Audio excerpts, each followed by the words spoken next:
The chandeliers of the Hotel Mirabella cast golden light across the marble floors like liquid honey, each crystal fragment refracting the wealth and power gathered beneath its vaulted ceilings. Miami's elite moved through the ballroom in practiced elegance, their laughter carefully measured, their smiles professionally maintained. The annual charity gala was less about charity and more about seeing and being seen, about consolidating alliances and displaying dominance in the most civilized of arenas. Elena Martinez stood near the bar, her champagne untouched, watching the performance unfold with the detached observation of someone who had learned to read rooms long before she understood why it mattered. She wore a midnight blue dress that hugged her slender frame with understated sophistication, the fabric catching light as she moved, revealing and concealing in the same breath. Her dark hair fell in loose waves past her shoulders, framing a face that held both vulnerability and something harder, something earned through years of rebuilding what others had broken. At 24, she had learned that beauty could be both weapon and weakness, depending on who wielded it and who perceived it. Tonight, she preferred to be invisible, to complete her duties as Luca Moretti's executive assistant and disappear before the networking became suffocating. 3 years had passed since Adrian had ended their relationship with the casual cruelty of someone discarding a toy that no longer entertained him. 3 years since he had looked at her with those cold blue eyes and explained, as if teaching a slow child, that she simply wasn't ambitious enough, wasn't connected enough, wasn't enough period for the life he intended to build. He had moved on to someone with a pedigree, someone whose last name opened doors, his charm could not, and Elena had been left to pick up the pieces of a self-worth he had systematically dismantled over 2 years of subtle erosion. But she had picked them up. She had rebuilt herself in silence, without the dramatic declarations or public processing that so many seemed to require. She had taken a position with Moretti Investments, initially as a junior analyst, and had proven herself through competence rather than charm. Luca Moretti had noticed her work ethic, her discretion, her ability to anticipate needs before they were spoken.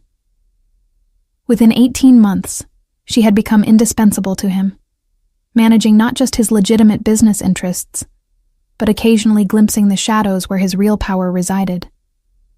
She knew what he was. Everyone in Miami with any real awareness knew what Luca Moretti was. But he treated her with a respect Adrian never had, valued her mind as much as her appearance, and paid her enough that she had begun rebuilding not just her confidence, but her independence. The crowd shifted near the entrance, a ripple of attention that signaled someone important had arrived. Elena glanced up from her champagne and felt the ground tilt beneath her feet. Adrian Blackwood moved through the gathering with the easy confidence of inherited privilege, his tailored tuxedo perfect, his blonde hair styled with careless precision. He had aged well, she noted with the objectivity of someone no longer invested in his approval. The woman on his arm was exactly what Elena had expected, all refined features and bored elegance, the kind of partner who understood that marriage was a business arrangement with aesthetic requirements. Their eyes met across the ballroom. Elena saw the moment recognition flickered through Adrian's expression, followed immediately by calculation. She had changed since their last encounter, she knew. The softness he had criticized was gone, replaced by a composed strength that came from surviving his rejection and emerging sharper for it. She held his gaze for exactly 3 seconds, long enough to show she was unafraid, short enough to deny him the satisfaction of rattling her, then deliberately turned back to her champagne. She felt him approach before she saw him, that particular displacement of air that came with unwanted attention. Elena. His voice carried the same smooth confidence it always had, as if the past 3 years had been an intermission rather than an ending. I wasn't expecting to see you here. I heard you were working as someone's secretary. The diminishment was intentional, the verbal equivalent of patting her head. Elena took a slow sip of champagne before responding, using the pause to center herself. Executive assistant to Luca Moretti, she corrected, her voice pleasantly neutral. And you're still collecting wives based on their last names, I see. Adrian's smile tightened at the edges. His companion, who had been examining her manicure with studied disinterest, looked up sharply. "This is Vanessa Ashford Blackwood," Adrian said, the hyphenated name doing exactly the work he intended. "We married last year. Vanessa, this is Elena. I'm sorry, what was your surname again?" Before Elena could respond, she felt a presence materialize at her side, solid and commanding in a way that made Adrian's posturing look like a child playing dress-up. Luca Moretti had moved through the crowd with the silence of a predator, and now he stood close enough that Elena could feel the heat radiating from his body, could smell the expensive cologne that couldn't quite mask something darker, something dangerous beneath the civilized surface. "Martinez," Luca said, his voice carrying the faint accent of his Sicilian heritage, smooth as aged whiskey, and just as intoxicating. "Elena Martinez, though I prefer to think of her as indispensable rather than catalogued by family lineage." His hand settled on Elena's waist with casual possession, the touch burning through the thin fabric of her dress. "Luca Moretti. I don't believe we've met, though I recognize you from the financial papers. Blackwood Properties, correct? Your father's company." The emphasis on father's was subtle but devastating. Adrian's face colored slightly as he registered not just the implicit insult, but the much more pressing reality of who was delivering it. Everyone in Miami knew who Luca Moretti was, and what he was. The man who stood before them now looked like he belonged in the ballroom, his tailored black suit perfectly cut to his muscular frame, his dark hair styled back from a face that could have belonged to a Renaissance sculpture, if not for the cold intelligence in his dark eyes and the ink that marked his skin in deliberate patterns. A dragon's tail curled from beneath his collar, visible where he had left the top 2 buttons of his shirt open in calculated disregard for formality. His left hand, which now held Elena against him, bore rings that caught the light, silver and onyx, chosen for impact rather than ostentation. "Mr. Moretti," Adrian said, recovering his composure with visible effort. "Of course. Your reputation precedes you." "I'm certain it does." Luca's smile was all edges, nothing warm in it. "Elena was just telling me about an old acquaintance who once made the mistake of underestimating her value. I believe she mentioned he had a talent for making poor investment decisions." His fingers traced a small circle on Elena's hip, the gesture intimate and claiming an equal measure.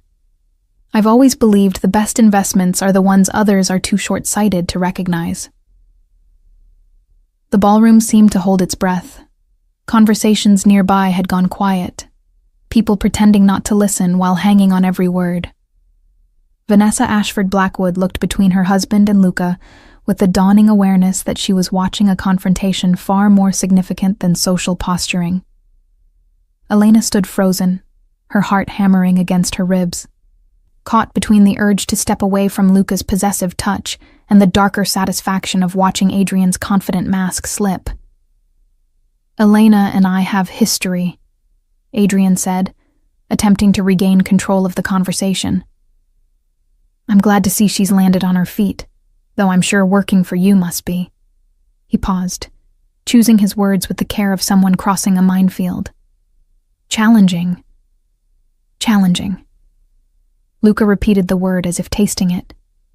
"Yes, I imagine any position requiring competence rather than connections would seem challenging from your perspective." He pulled Elena fractionally closer, his body radiating controlled violence despite the civilized setting. "Elena handles challenges with remarkable grace. It's one of her many valuable qualities, among others." The implication hung in the air, deliberate and unmistakable. Elena felt her face flush, but she forced herself to remain still, to let this play out, even as her mind raced to understand what Luca was doing and why. He had always been professional with her, respectful of boundaries even as he brought her deeper into his world. This public claiming was new territory, and she couldn't tell if he was genuinely interested or simply enjoyed putting men like Adrian in their place. Adrian's jaw tightened. "I should introduce Vanessa to the Hendersons before dinner," he said, the retreat couched in social necessity. "Elena, it was unexpected to see you. Mr. Moretti, a pleasure." The last word came out strained, more obligation than truth. "The pleasure," Luca said softly, "was entirely mine." He waited until Adrian and Vanessa had disappeared into the crowd before his hand slid away from Elena's waist, leaving cold air where warmth had been. "Forgive the presumption. You looked like you could use an intervention." Elena finally allowed herself to breathe, turning to face him fully. Up close, Luca Moretti was even more overwhelming than usual, all controlled power and dangerous elegance. The ink on his neck continued up behind his ear, she noticed, disappearing into his hair in patterns she had never been close enough to trace. His dark eyes studied her with an intensity that made her feel exposed and seen in equal measure, as if he could read every thought she was attempting to hide. "That was him," she said quietly. "Adrian. The one I mentioned once, when you asked why I never dated." "I remember." Luca's expression shifted slightly, something predatory entering his features. "The fool who thought you weren't ambitious enough. I've been curious about the man stupid enough to let you go ever since." He plucked her untouched champagne from her hand and finished it in one smooth motion, his eyes never leaving hers. "He's exactly what I expected. All surface, no substance." "You didn't have to do that," Elena said, though she was unsure what exactly she was objecting to. The possessive touch, the public confrontation, the way her body still hummed with awareness from his proximity. "No," Luca agreed, setting the empty glass on a passing waiter's tray. "I didn't have to. I wanted to." He studied her face with unnerving focus. "Tell me, Elena, does he still affect you? Does seeing him bring back old feelings?" She considered lying, considered the safe response that would maintain their professional distance. But Luca had always valued honesty from her, even when it was uncomfortable. "He affects me," she admitted. "But not the way you might think. Not with longing or regret. With anger at who I allowed myself to become when I was with him. With satisfaction at who I am now, without him." "Good." The single word carried approval, and something darker. "Then perhaps you'll allow me to continue our performance. I believe your ex-boyfriend is watching from the terrace, and I've always believed in giving an audience what they need to see." He extended his hand to her, palm up, an invitation rather than a demand. "Dance with me, Elena." Let him watch what he was too blind to appreciate. Elena looked at his offered hand, at the silver rings and the subtle scars that marked his knuckles, evidence of a violence his expensive suits couldn't completely disguise. She thought about the safe response, about maintaining the professional boundaries that had served her well for 2 years. Then she thought about Adrian watching from the terrace, about the smug certainty with which he had dismissed her worth, about the years she had spent rebuilding herself in the aftermath of his careless cruelty. She placed her hand in Luca's. His fingers closed around hers with immediate possession, warm and strong and certain. "Show me," she said softly. "Show me what he lost." Luca's smile was dangerous and beautiful. "With pleasure."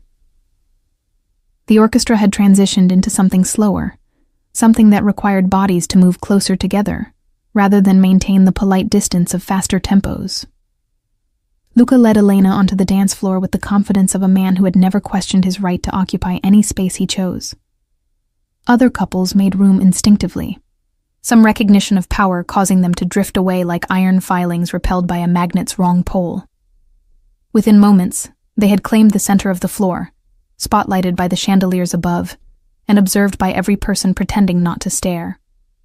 Elena's hand rested on Luca's shoulder, feeling the solid muscle beneath expensive fabric, her other hand engulfed by his larger one. His arm encircled her waist, pulling her closer than strictly necessary for the dance, close enough that she could feel his heartbeat against her chest steady and unhurried where hers raced. She had danced with him before, at corporate events where appearances mattered, but this felt different. Those had been performances of propriety. This was something else entirely. "You're tense," Luca observed, his voice pitched low enough that only she could hear. "Relax, Elena. I won't let you fall." "I'm not worried about falling," she replied, allowing him to guide her into the rhythm. "I'm worried about what happens after this dance ends. After this dance ends, we have dinner. Endure tedious speeches about causes that will receive a fraction of the money spent on this party. And then I take you home." His thumb traced a small circle on her lower back, a gesture so subtle that anyone watching would miss it, but she felt it like an electric current. Unless you're asking about something else. She met his eyes, those dark depths that held secrets she could only guess at. "Why are you doing this? We both know this isn't professional." "No," he agreed, spinning her gently before pulling her back in, closer than before. "It stopped being professional the moment he looked at you like you were something he had discarded and might pick up again if nothing better was available." His jaw tightened briefly, the only sign of the anger he kept leashed beneath his civilized exterior. "I don't allow anyone to treat what's mine with such disrespect." "I'm not yours," Elena said, though the protest sounded weak even to her own ears. "Aren't you?" Luca's question hung between them as he guided her through a turn, his movements precise despite the distraction of their conversation. "You've been at my side for 2 years, Elena. You know things about my business that could destroy me if shared with the wrong people. You've seen me at my worst, my most vulnerable, and never once betrayed that trust. You've made yourself essential to my life in ways that go far beyond typing my correspondence and managing my calendar." He leaned closer, his breath warm against her ear. "If that doesn't constitute belonging to me in some capacity, I don't know what does." The words should have frightened her, the possessiveness in his tone, the casual claim of ownership, the implicit threat in acknowledging she knew too much.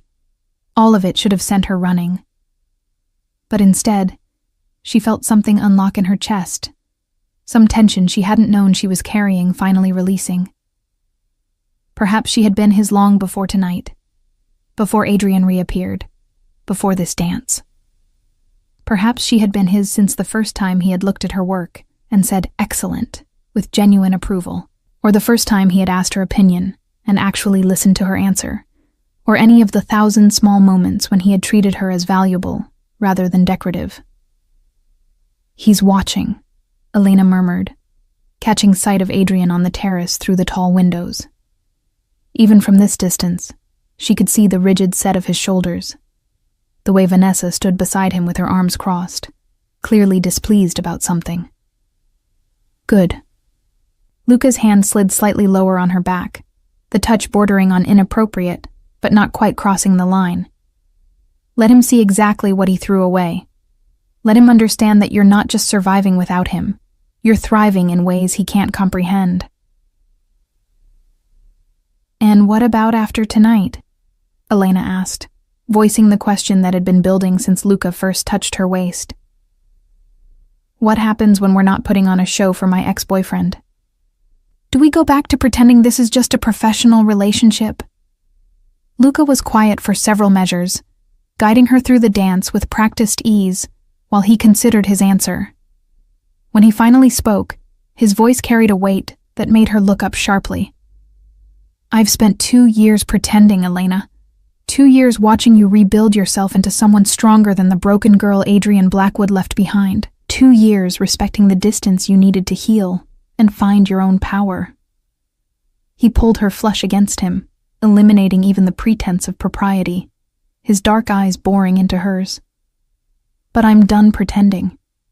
Seeing him tonight, seeing the way he looked at you like you were still that girl he could dismiss, it clarified something for me. You're not just essential to my business, you're essential to me.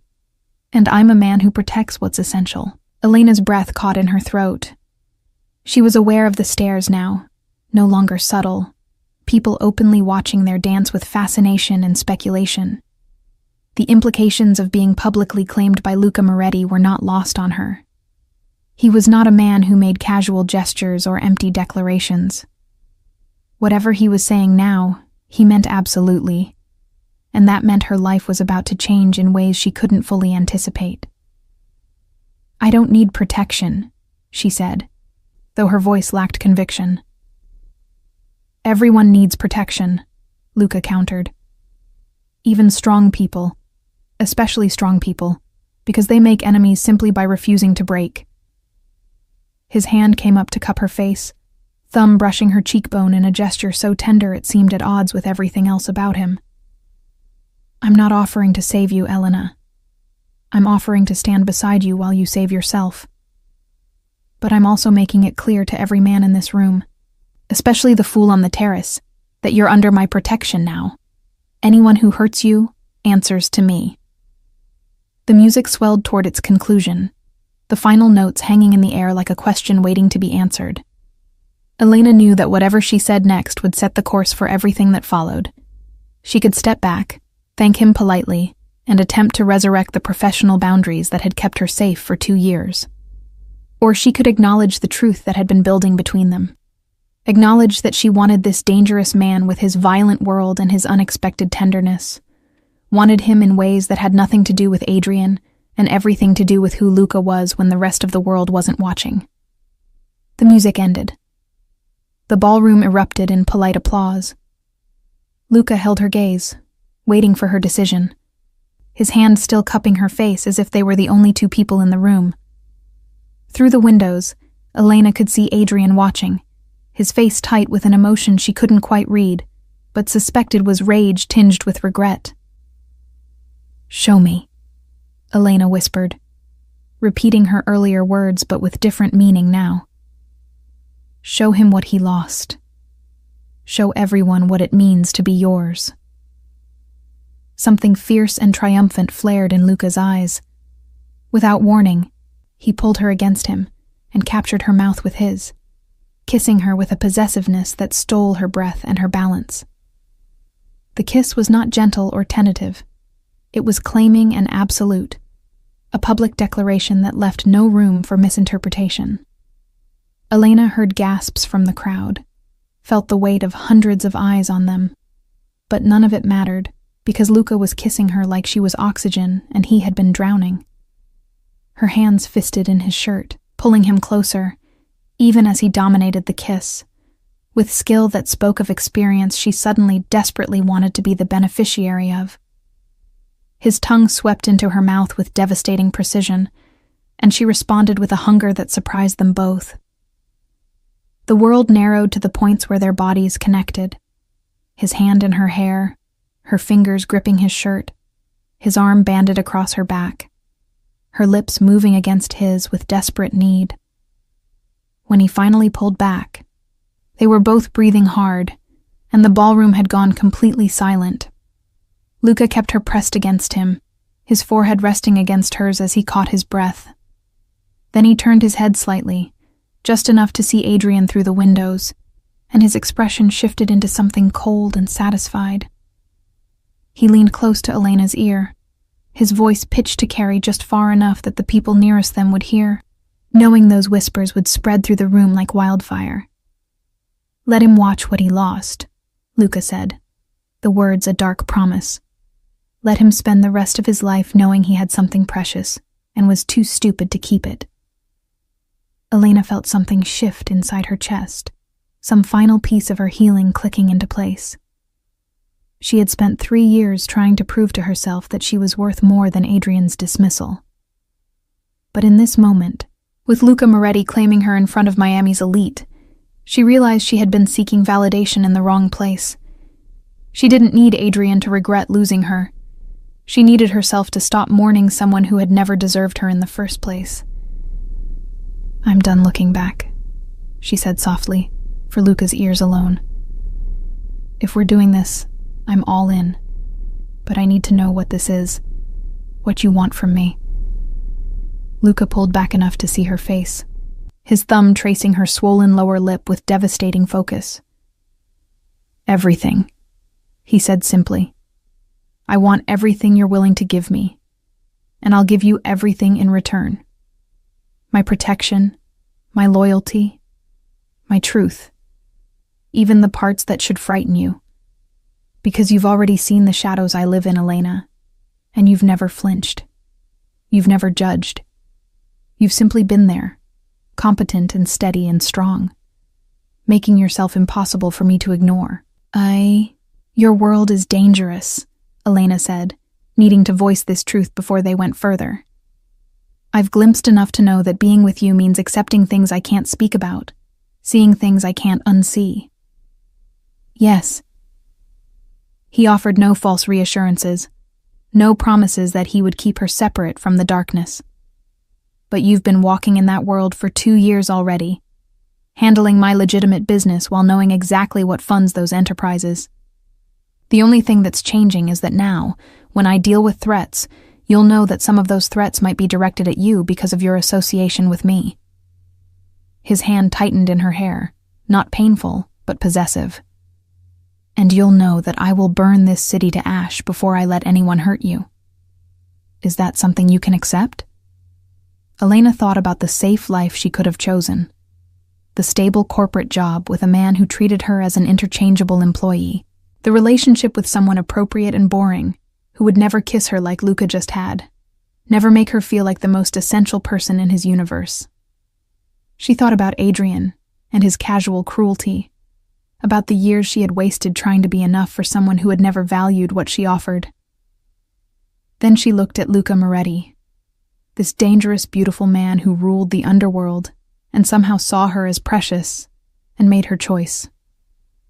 "I can accept it," she said, "on one condition." His eyebrow arched, intrigued. "Name it." "You respect that I'm not some delicate thing that needs to be kept in the dark. If I'm going to be with you, truly with you, then I need to understand your world fully. No sanitized versions, no protecting me from the truth. I'd rather face reality and choose you with open eyes than live in ignorance and false safety."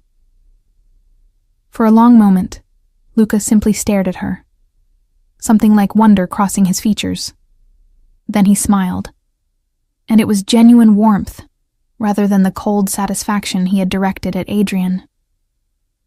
"You continue to surprise me, Elena Martinez. Most people beg me to keep them ignorant. You're demanding truth." "Most people," Elena said, "aren't worth your time." "No," Luca agreed, pulling her in for another kiss, this one softer but no less possessive. "They're not." When he released her, he kept her hand in his, turning to face the watching crowd with deliberate challenge. "Shall we give them something else to talk about? I believe dinner is about to be served, and I find I'm suddenly very hungry." As they walked off the dance floor together, Elena caught sight of their reflection in one of the tall mirrors that lined the ballroom. They looked devastating together, she had to admit. Her dark hair and midnight dress a perfect counterpoint to his dark suit and dangerous elegance. Their bodies moving in sync, like they had been designed to fit together. She looked powerful beside him, not diminished but amplified, her own strength complementing his rather than being overshadowed by it. Behind them, the ballroom erupted into furious whispers, speculations spreading like wildfire. Elena knew that by tomorrow, everyone in Miami would know that Luca Moretti had publicly claimed someone, something he had never done before. The implications would ripple outward, affecting business and social dynamics in ways she couldn't fully predict. She had just painted a target on her own back by associating herself so publicly with him. But as Luca guided her toward their table, his hand warm and solid in hers, Elena found she didn't care about the whispers or the implications, or even the danger. For the first time in 3 years, she felt alive rather than simply surviving. Whatever came next, whatever price this choice carried, she would face it with eyes wide open and this dangerous man at her side. Through the windows, she caught one final glimpse of Adrian, his face twisted with rage and something that might have been regret. Vanessa was already stalking away from him, clearly done with whatever scene he was creating.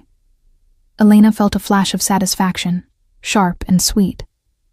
But then Luca leaned close and whispered something darkly humorous in her ear, and she forgot about Adrian entirely. Some chapters of her life were finally, definitively closed, and some chapters were just beginning. Dinner passed in a haze of awareness, each course served and consumed, while Elena tried to process the seismic shift her life had just undergone. Luca kept her close throughout the meal, his hand finding hers under the table, his attention divided between the tedious conversation at their table and the much more interesting conversation his touch conducted against her skin. She was seated between him and Marcus Chen, one of Luca's business associates, a man whose legitimate investments in real estate masked less legitimate interests that Elena had learned not to ask about directly. "You've caused quite a stir tonight," Marcus observed quietly, his tone carefully neutral. He was one of the few people in Luca's orbit who treated Elena as an equal, rather than an ornament. "People are wondering if they should be sending congratulations or condolences." "Both, probably," Elena replied, managing a smile despite her racing thoughts. "Congratulations that I've apparently landed one of Miami's most eligible bachelors. Condolences that said bachelor comes with complications that make Game of Thrones look simple." Marcus barked a laugh, drawing attention from nearby tables. "I like her," he said to Luca, who had been talking to someone else but was clearly monitoring their conversation. "She's got humor about the situation. That's rare in our world." "She's got a lot of qualities that are rare," Luca said, his dark eyes settling on Elena with an intensity that made her skin warm. "Including the good sense to know exactly what she's getting into and choose it anyway." "Bold," Marcus acknowledged. "Though I suppose she'd have to be, working for you for 2 years and maintaining her sanity. Most of your assistants don't last 6 months before they realize you're more demanding than they anticipated." "Elena isn't most assistants," Luca said simply, as if that explained everything. Perhaps it did. The speeches began, the obligatory addresses from charity organizers and major donors, all carefully crafted to tug at heartstrings while celebrating the generosity of people who spent more on single evenings than many families saw in years. Elena had attended enough of these events to recognize the performance, the way guilt and pride were weaponized to extract donations.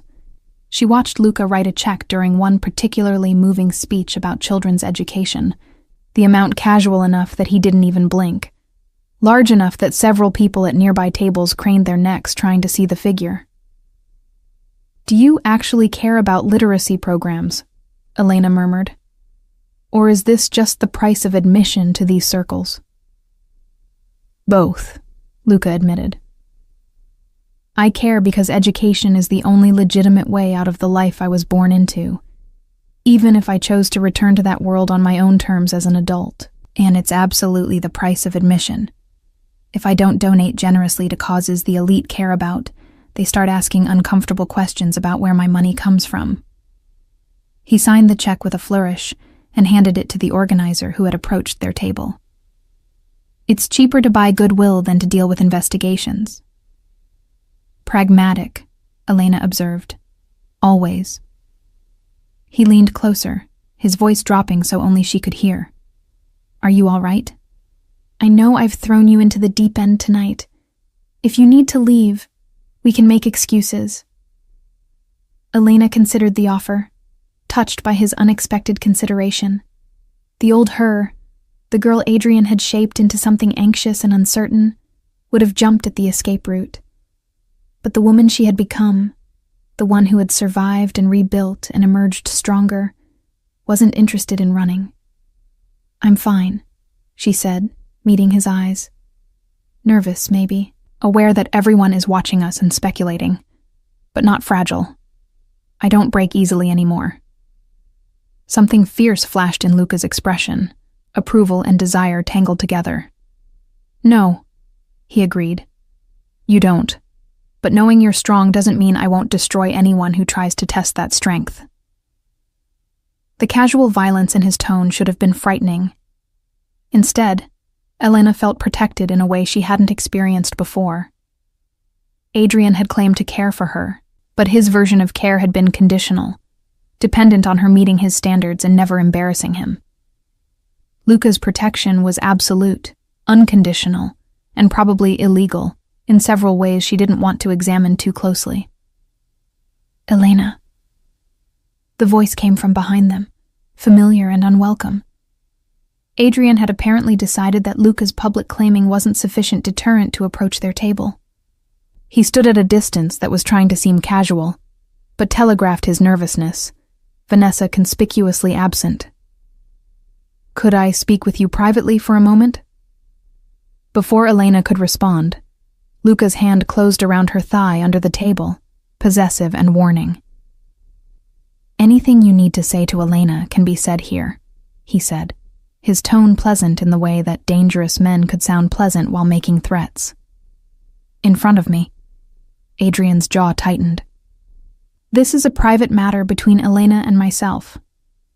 Our history—" "Your history," Luca interrupted, still in that pleasantly deadly tone, "ended 3 years ago when you made the catastrophic error of deciding Elena wasn't worth your time. What you're attempting now is trespassing on someone who belongs to me. I'm trying to decide if I find that amusing or insulting." "She's not property," Adrian snapped, finally showing real emotion. "You can't just claim ownership of a person." "No," Luca agreed. "I can't. But Elena chose to accept my protection and my claim.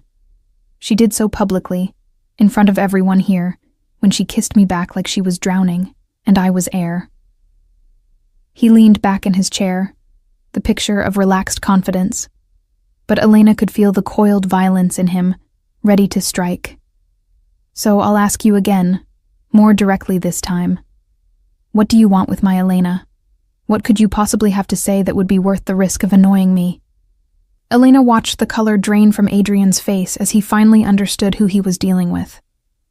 Luca Moretti wasn't just wealthy and connected. He was dangerous in ways that couldn't be bought or negotiated with. Adrian had built his life on soft power, on connections, and inherited privilege.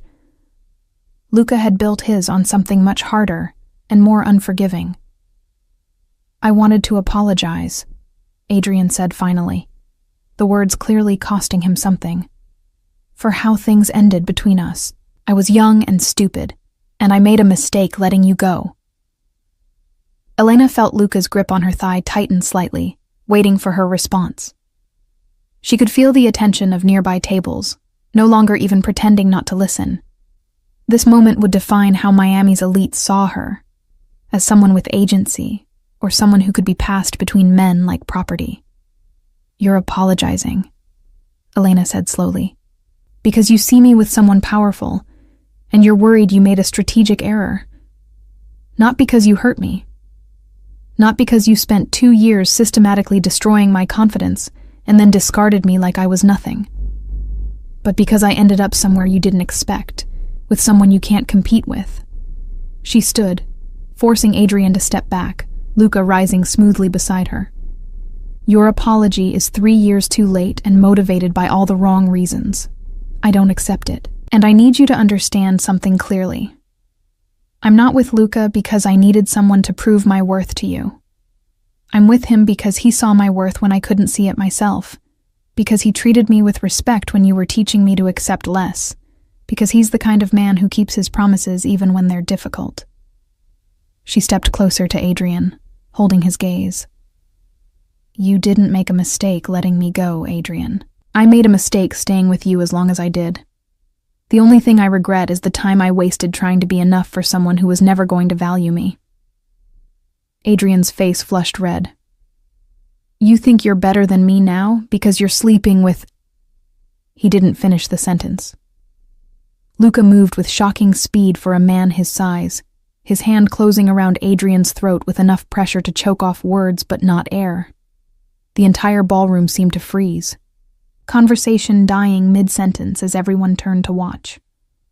"Choose your next words very carefully," Luca said softly, his voice carrying despite the intimate proximity of the threat. because the only reason you're still breathing is that Elena has a kind heart and wouldn't want me to ruin this charity event by throwing you through a window. But my patience has limits, and you've just found one." He released Adrian with a small push that sent the other man stumbling backward. "Elena's worth more than you'll ever comprehend. The fact that you're trying to diminish her choices as being about you proves exactly how small you are. Now leave, before I forget that I'm trying to be civilized tonight." Adrian fled, stumbling slightly in his haste to put distance between himself and Luca. Vanessa appeared from somewhere near the bar, falling into step beside him with her face carefully neutral, though Elena caught the flash of satisfaction in her eyes. Apparently, Vanessa had her own grievances with her husband. The ballroom remained frozen for another heartbeat, then slowly, deliberately, someone began to clap. Elena turned to see Marcus Chen applauding slowly, a broad smile on his face. Others joined in, and within seconds, a significant portion of the room was applauding, though whether they were celebrating Luca's defense of her or simply acknowledging his dominance display, Elena wasn't sure. "I think," Luca said, pulling Elena close against his side, "we've provided enough entertainment for one evening. Would you like to leave? I can have the car brought around." Elena nodded, suddenly exhausted by the emotional whiplash of the night.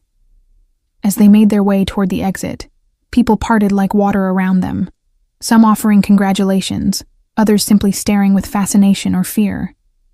Elena kept her head high, her hand in Luca's, refusing to show any uncertainty, even as her mind raced trying to process everything that had happened. Outside, Miami's humid night air hit her like a wall after the ballroom's climate control. The valet had already brought Luca's car around, a sleek black Mercedes that probably cost more than most people's houses. He held the door for her, his hand at the small of her back guiding her inside, then circled around to the driver's side. The interior was quiet luxury, leather and expensive electronics, and as Luca pulled away from the hotel, Elena finally allowed herself to breathe fully for the first time in hours. They drove in silence for several minutes, the city lights sliding past the windows, before Luca finally spoke. "I'm sorry," he said quietly, "for putting you in that position, for making you deal with him in such a public way. I let my anger at how he treated you override my consideration for how you might want to handle seeing him again." Elena turned to look at him, surprised by the apology. "You're sorry for defending me?" "I'm sorry for assuming you needed defending," Luca clarified. "You handled him perfectly. Better than I did, actually. My solution was violence. Yours was truth. That's always been the difference between us." "I liked that you wanted to defend me," Elena admitted. "Adrian never did.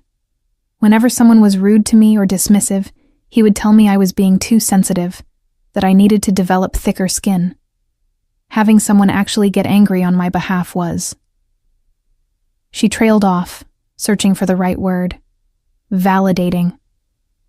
"He's a fool," Luca said flatly. "And that's the last time his name crosses my lips tonight. I don't want to spend what's left of this evening discussing men who never deserved your time." He glanced at her as they stopped at a red light. "Where am I taking you? Home? Or somewhere else?" The question was weighted with meaning. Home meant her apartment, meant space and time to process, meant maintaining some distance while they figured out what this new dynamic between them would look like. Somewhere else meant his penthouse, meant no distance, meant diving into whatever this was with both feet and no safety net.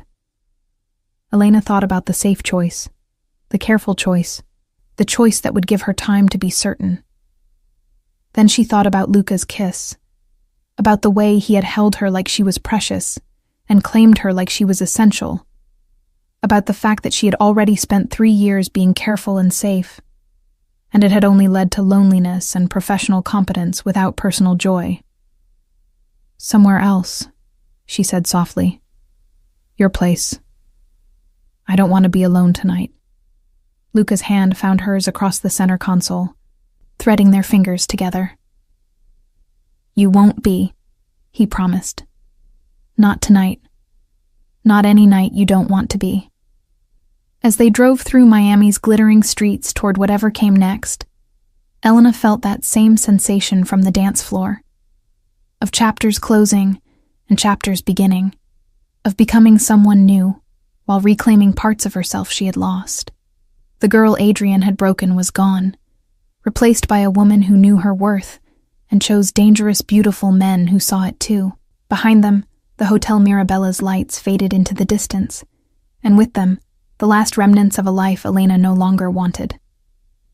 Luca's penthouse occupied the top 3 floors of a building in Brickell, the windows offering panoramic views of Miami's skyline and Biscayne Bay beyond. Elena had been here before, of course, for work, collecting documents, waiting while Luca finished business calls, occasionally staying late when deals required her presence.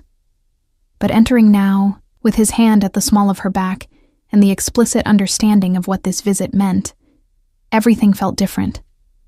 The space that had been impressive, but impersonal, transformed into something intimate, charged with possibility, and the kind of nervous anticipation that came with crossing thresholds that couldn't be uncrossed.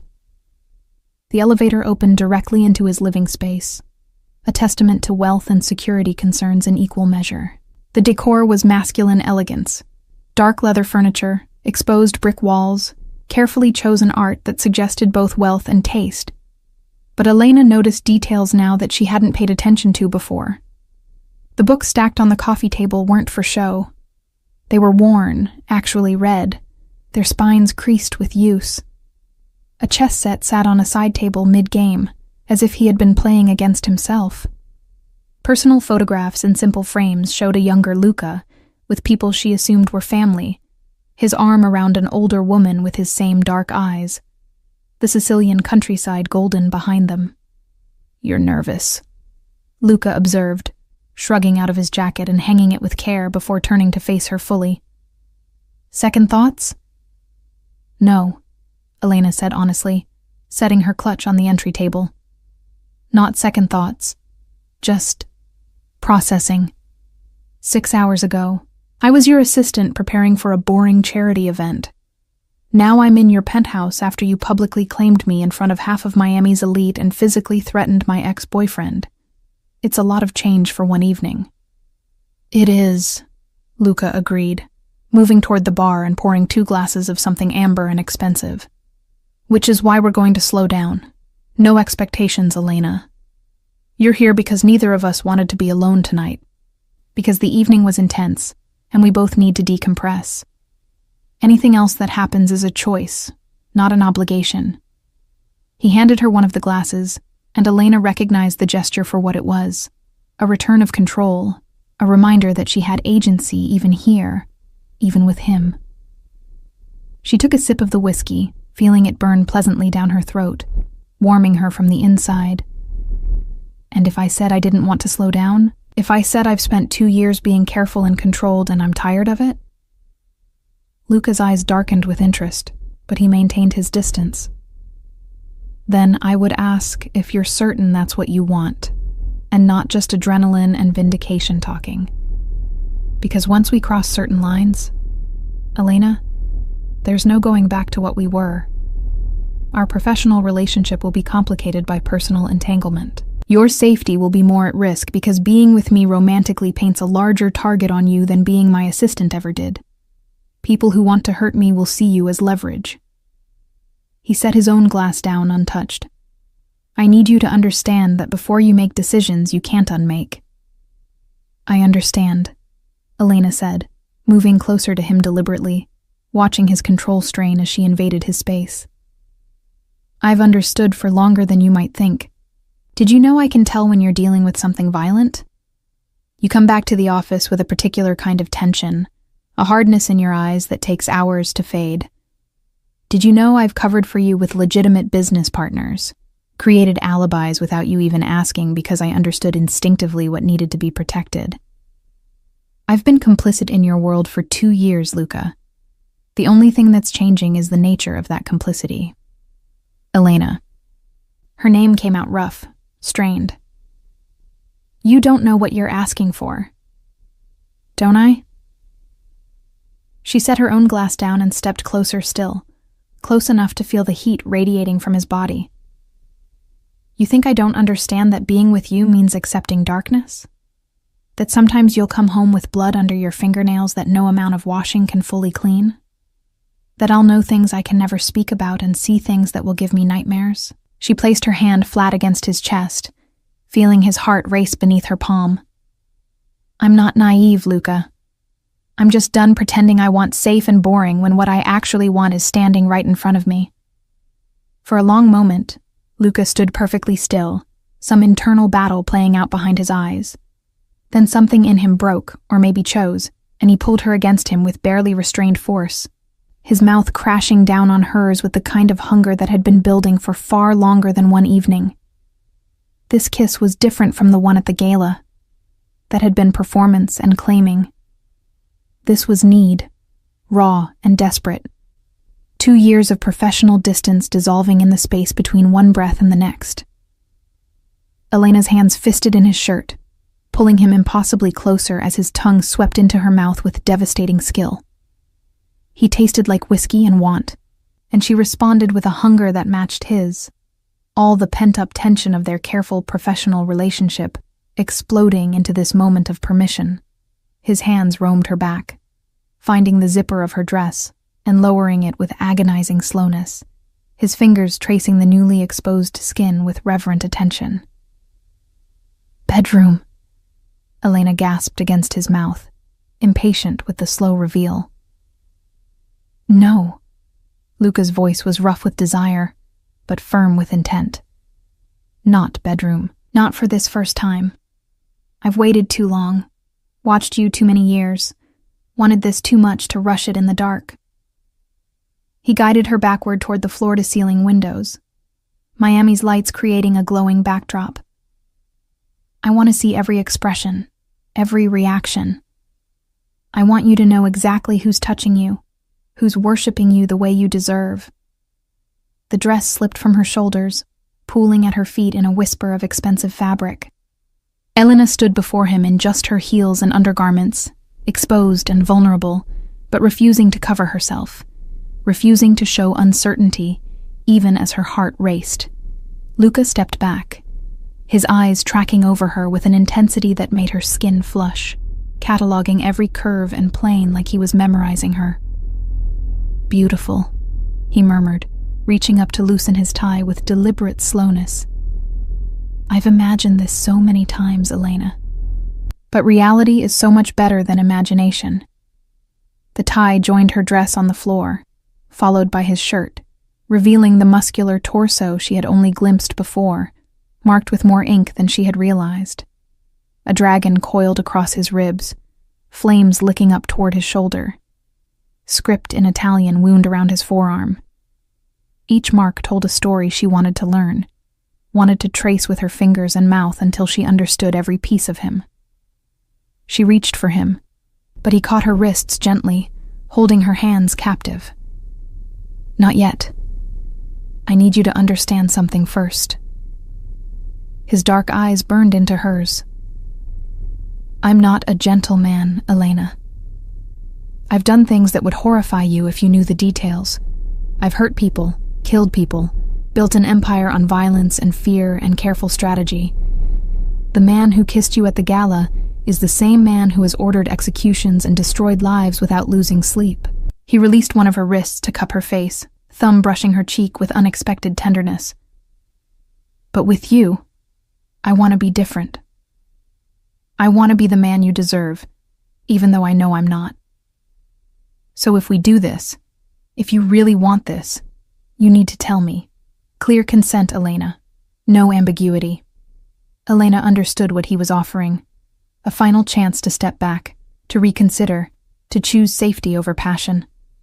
Adrian had never asked for consent, had simply assumed his right to her body the way he had assumed his right to her time and attention and emotional labor.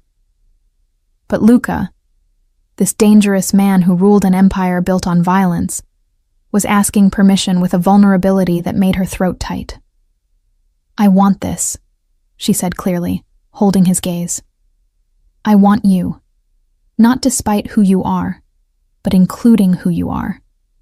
The darkness, the violence, the empire. I've known about it and I've never flinched. I'm not going to start now. She pulled her hand free from his grip and placed it over his heart, feeling the racing beat beneath. I consent, Luca. Completely. Enthusiastically. Take me apart and put me back together. Show me what it means to be yours. The words unleashed something in him. He lifted her effortlessly, her legs wrapping around his waist as he pinned her against the window, the glass cool against her back while his body burned against her front. The contrast made her gasp, and he swallowed the sound with another devastating kiss, his hips pressing forward in a rhythm that promised everything and delivered enough to make her desperate. Tell me, he growled against her neck, his teeth grazing the sensitive skin there. Tell me what you want. I need to hear you say it. Everything, Elena breathed, echoing his words from earlier in the evening. I want everything with you. What followed was revelation and claiming in equal measure.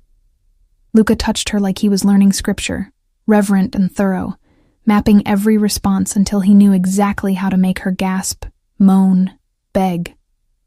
He was demanding but attentive, pushing her to edges she hadn't known existed while making sure she felt safe enough to fall. When he finally entered her, pinning her against the window with Miami glittering beneath them, Elena felt something fundamental shift in her understanding of intimacy. This wasn't just physical, wasn't just two bodies seeking pleasure. This was connection, profound and terrifying, the kind of merging that changed you on a cellular level. Look at me, Luca commanded, his voice strained with the effort of maintaining control. I want you seeing me when you come. I want you knowing exactly who's doing this to you. Elena forced her eyes open, meeting his dark gaze as he moved inside her with devastating precision. She could see everything in his expression. Desire, possession, something deeper that might have been love, or might have been obsession, or might have been both tangled so completely that separation was impossible. And in that moment, with Miami as their witness and pleasure building toward something catastrophic, Elena finally understood what it meant to be claimed by someone who would burn the world for you. When she shattered, it was with his name on her lips and his eyes locked on hers, and she took him with her over that edge, both of them falling together into something that felt terrifyingly like forever. After, when they had collapsed together on his couch, limbs tangled and hearts still racing, Luca pulled a throw blanket over them and held her against his chest like she was precious fragile. Elena traced the dragon on his ribs, following the ink's path with gentle fingers. What does it mean? She asked softly. The dragon. Protection and power, Luca answered, his hand stroking her hair with absent affection. My grandfather had the same tattoo. In our family, it marks the ones who carry the weight of protecting everyone else.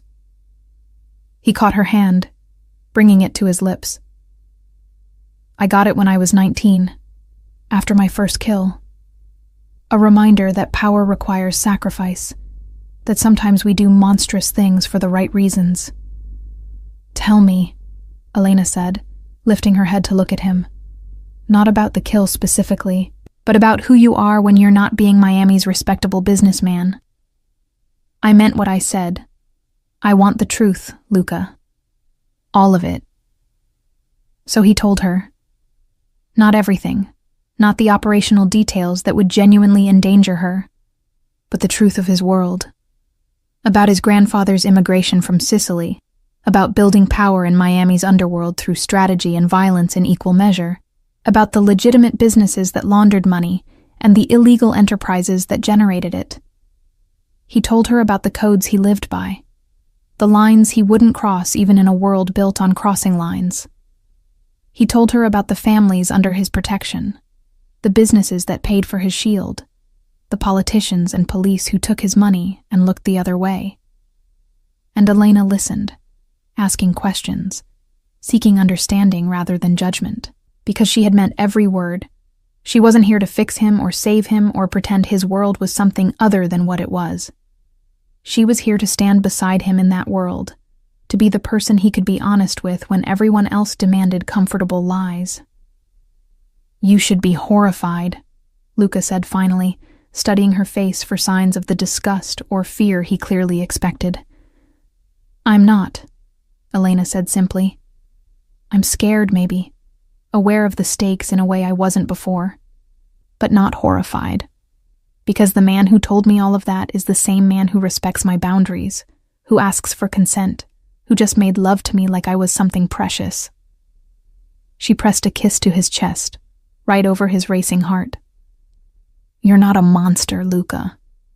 You're a man who operates in a monstrous world and somehow maintains honor within it. That's not nothing." Elena. Her name came out rough, overwhelmed. "You're going to destroy me. You realize that? I've spent 20 years building walls, maintaining distance, and you're going to knock all of it down and leave me vulnerable in ways that could get me killed." "Then we'll just have to make sure you don't get killed," Elena said, with a confidence she didn't entirely feel. "Because I didn't go through the hell of reconstructing myself after Adrian just to lose you now that I've found you." Luca pulled her closer, his arms banding around her with protective possession. "No one touches you," he said, and it was promise and threat combined. "Not Adrian, not rivals, not anyone. You're mine now, Elena, and I protect what's mine with everything I am."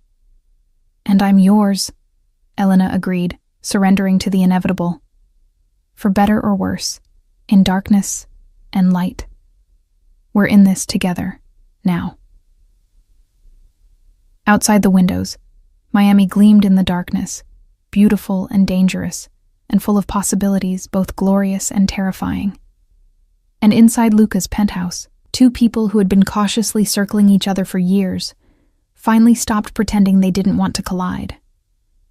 The night stretched ahead of them, full of whispered confessions and shared vulnerabilities, bodies learning each other with patient thoroughness, building something that would either save them both or destroy them completely.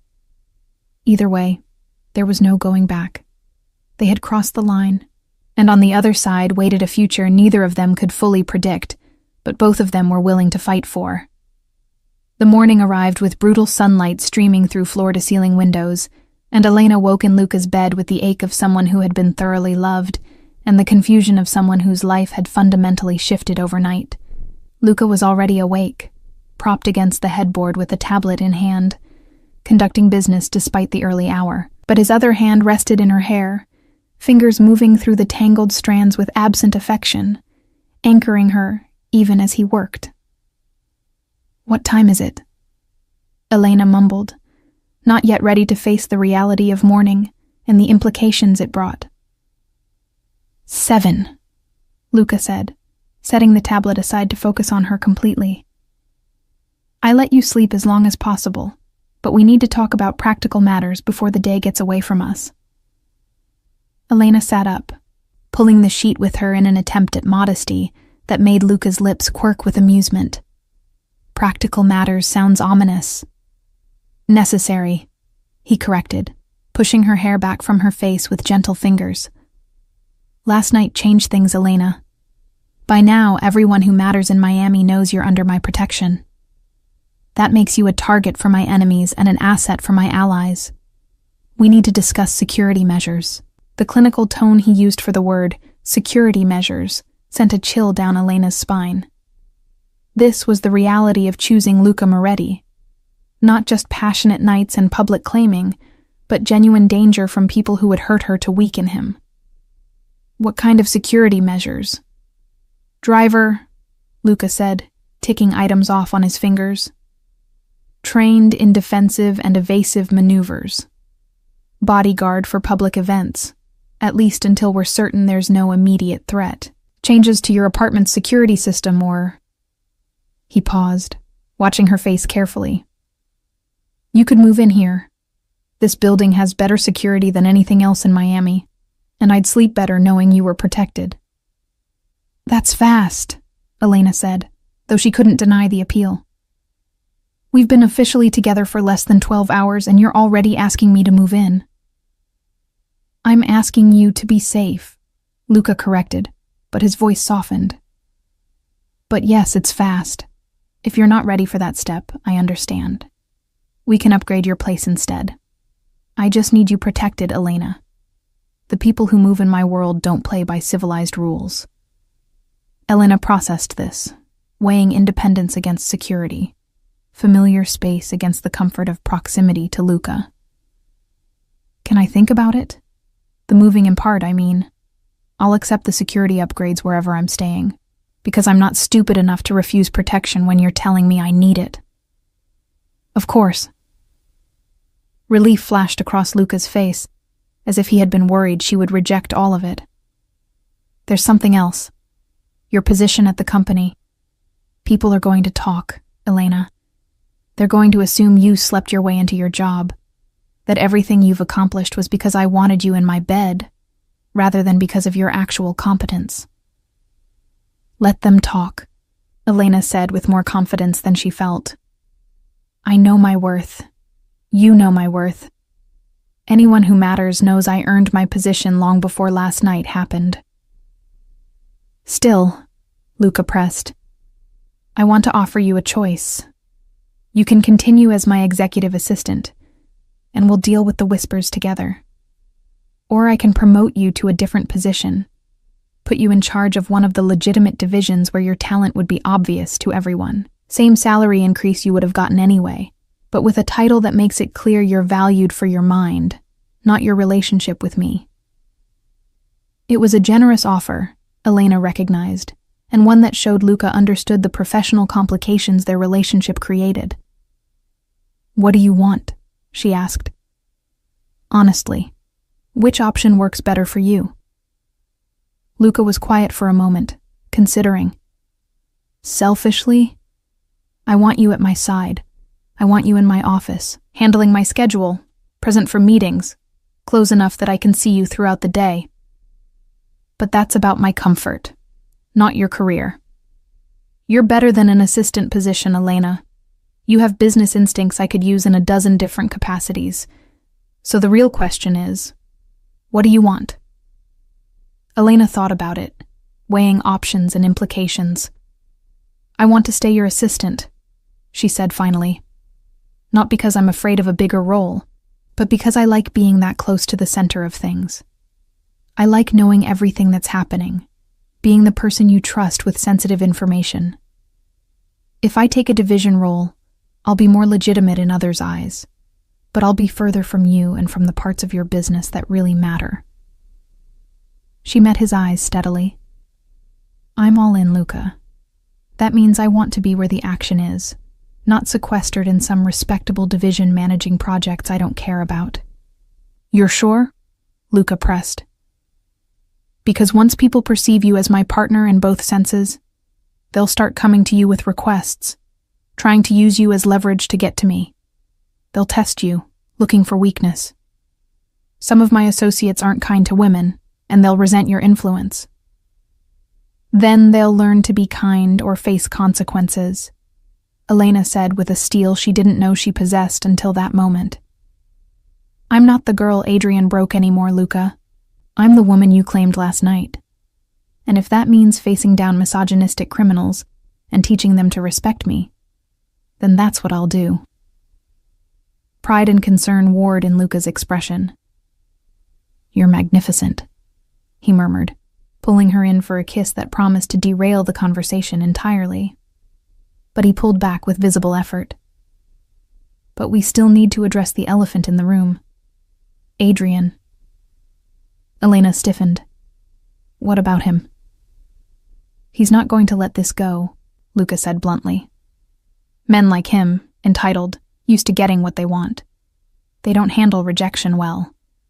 And last night was very public rejection in front of people whose opinions he values. He's going to retaliate somehow." "Let him try," Elena said, anger flaring. "What's he going to do? He has no power over me anymore." "He has connections," Luca countered. And he's stupid enough when injured pride is involved to do something reckless.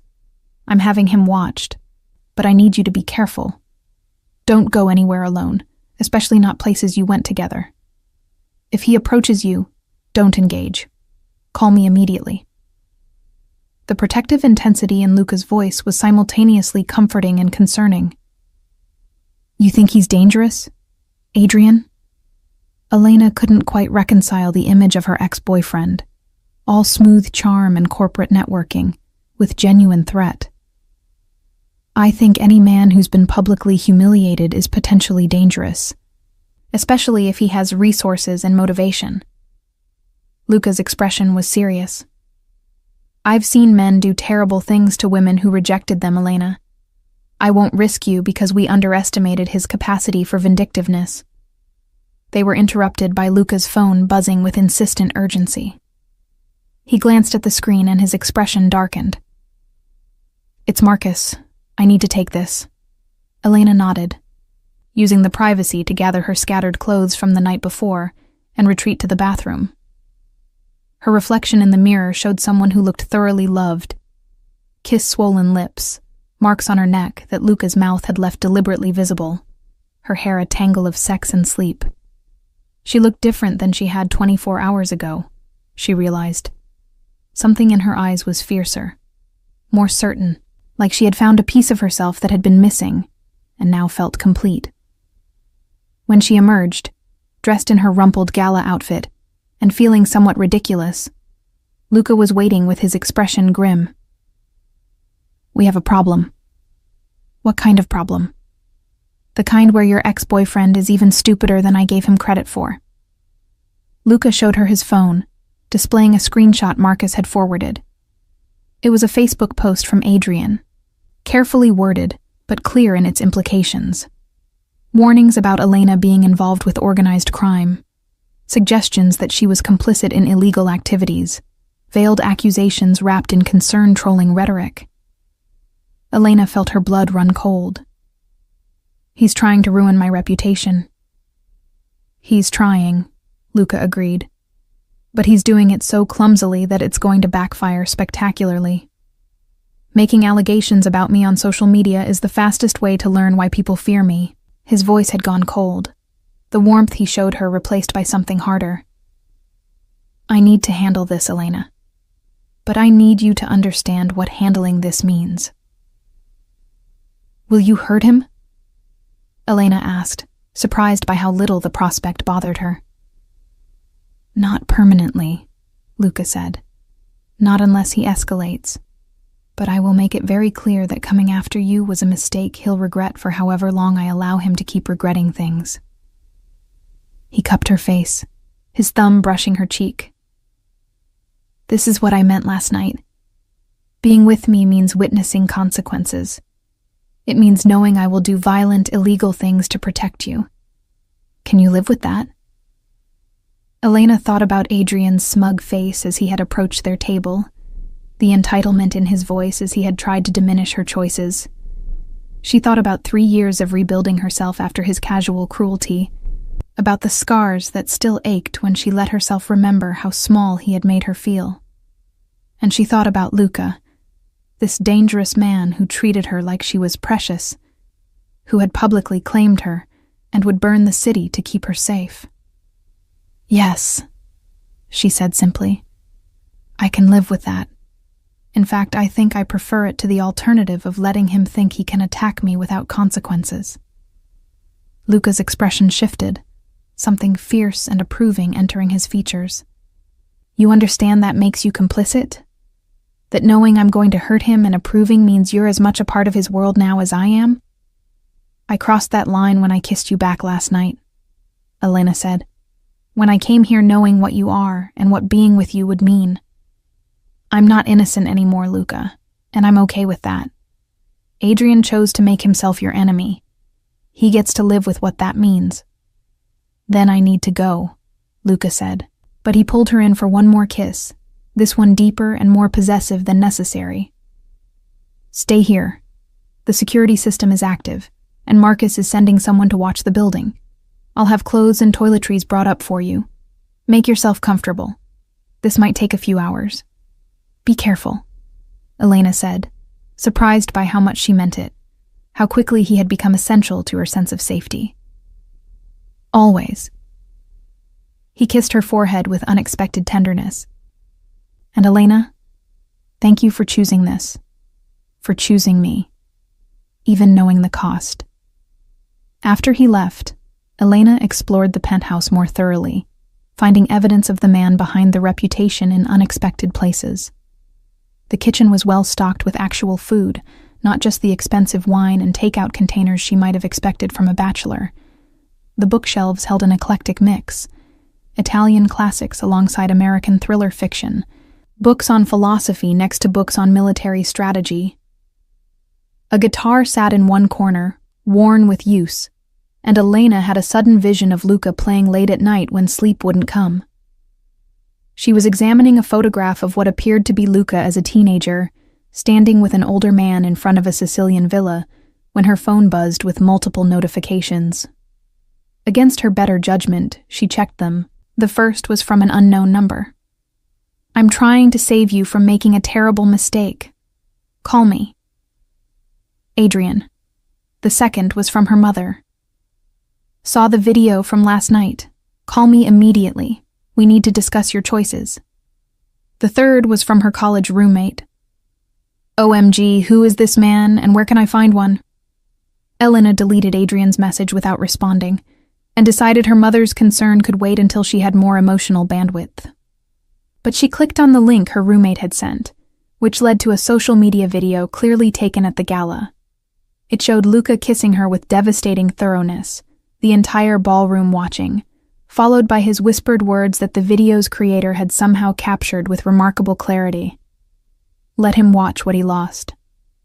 The video had thousands of views already, dozens of comments, most of them variations on appreciation for the drama and speculation about Luca's identity.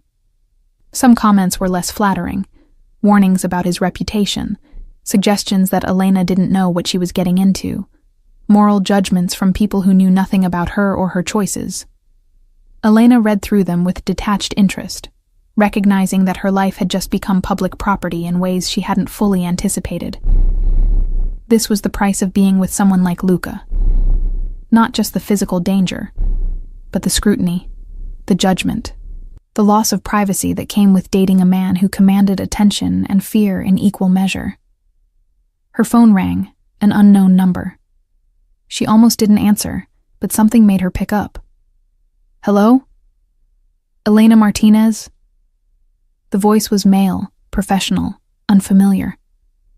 This is Detective James Morrison with Miami PD. I'd like to ask you a few questions about your relationship with Luca Moretti. Elena's heart stuttered. I'm sorry, Detective, but I have nothing to say to you without my attorney present. Your attorney. The detective's voice carried skepticism. You have an attorney already? That was fast. I work for a prominent businessman, Elena said carefully, remembering every legal drama she had ever watched. Having legal representation is simply prudent. If you'd like to schedule a formal interview, you can contact my lawyer and arrange it. Otherwise, I have nothing more to say. She hung up before he could respond, her hands shaking slightly. This was real. This wasn't just danger from Luca's enemies. This was legal scrutiny, law enforcement interest, the kind of attention that could unravel her entire life if she wasn't careful. When Luca returned 3 hours later, he found Elena curled on his couch with a glass of wine, staring at the Miami skyline without really seeing it. He took one look at her face and moved immediately to her side, pulling her against him without asking what was wrong. Tell me, he said simply. So she did. About the detective's call, about Adrian's message, about the video going viral, and the comments that ranged from supportive to vicious. She told him about the fear that had settled in her chest, the growing awareness that she had stepped into a world much larger and more dangerous than she had fully grasped last night, in the heat of passion and vindication. Luca listened without interrupting, his hand stroking her back with patient comfort. When she finally wound down, he kissed the top of her head and said, "First, I'm calling my attorney immediately. He'll represent you if the police pursue this, and he's the best in Miami at making investigations disappear. Second, Adrian won't be contacting you again. I've made it very clear what will happen if he does." "What did you do?" Elena asked, not entirely sure she wanted to know. "Nothing permanent," Luca assured her. But he understands now that his social media campaign was remarkably stupid. His accounts have been deleted, his posts removed, and he's been encouraged strongly to leave Miami for an extended period. If he refuses, then consequences escalate. But I suspect he's smart enough to take the exit being offered. "You're sure he'll go?" "I showed him photographs," Luca said flatly. "Photographs of what happens to people who make me truly angry. And I explained that attacking you made me very, very angry. So yes, I'm quite sure he'll go." Elena processed this, the casual violence of it, the efficiency with which Luca had neutralized a threat. She should have felt horror, she thought, should have been disturbed by how easily he could terrorize someone into exile. Instead, she felt safe, protected, like she had finally found someone who would actually keep her secure, rather than just promising to. "I love you," she said suddenly, surprising herself with the declaration. Luca went very still. "Elena, I know it's fast," she continued, the words tumbling out now that she had started. "I know it's probably just adrenaline and intensity and the aftermath of confronting Adrian. But I need you to know. Whatever happens next, however complicated this gets, I love you. Not because you're protecting me, though I appreciate that.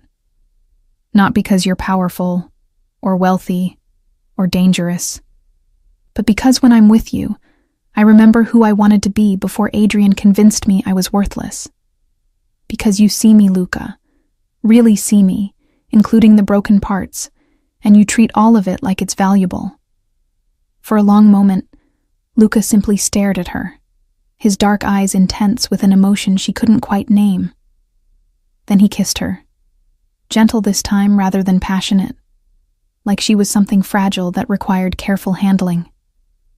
"I loved you long before last night," he admitted against her lips. "I've loved you since you handled a supplier meeting when I was dealing with a crisis, since you made decisions without waiting for permission, because you understood what I needed, even when I couldn't articulate it.